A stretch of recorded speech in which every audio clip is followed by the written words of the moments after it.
Don't make this same mistake. If you're wanting to do some Roth conversions or use backdoor Roth, don't make the mistake that I recently saw someone had made. What happened? Well, this couple had IRAs that had after-tax money because they had made non-deductible IRA contributions.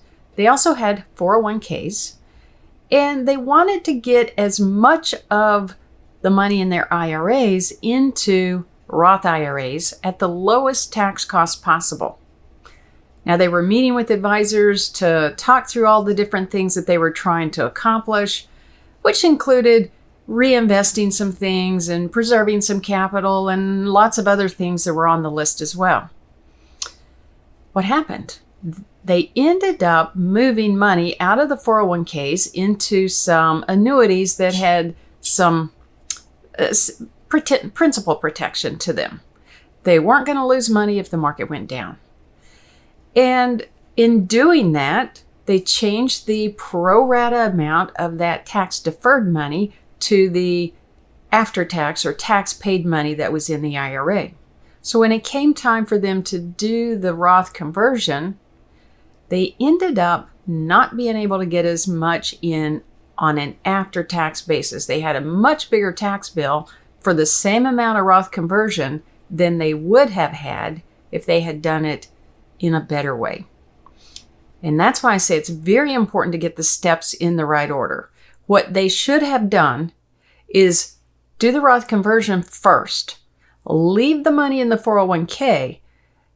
Just do the Roth conversion on the amount of money that was in the IRAs because a big percentage of that was already tax-paid money. They would only pay tax on the amount that was not tax-paid money. Then, after finishing the Roth conversions, move the money out of the 401k and into the annuities if that was something that they wanted to invest in.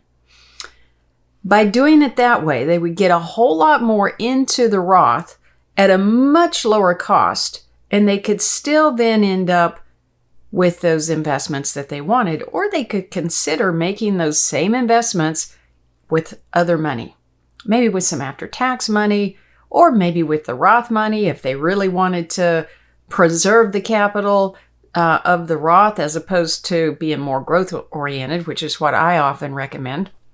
But they could still have accomplished it just in a different order of steps, and with a slightly different outcome, they could have gotten to the same end result at a much better tax cost.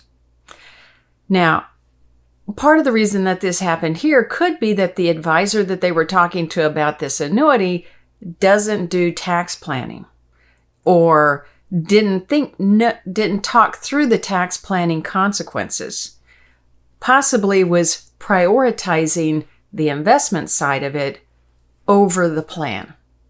And I always say it's important to build the plan first, then determine the product for the plan. Don't get those out of order, or you might get other things out of order in the planning that you're trying to do. And for this reason, it's important to consult with someone who does forward-looking tax planning.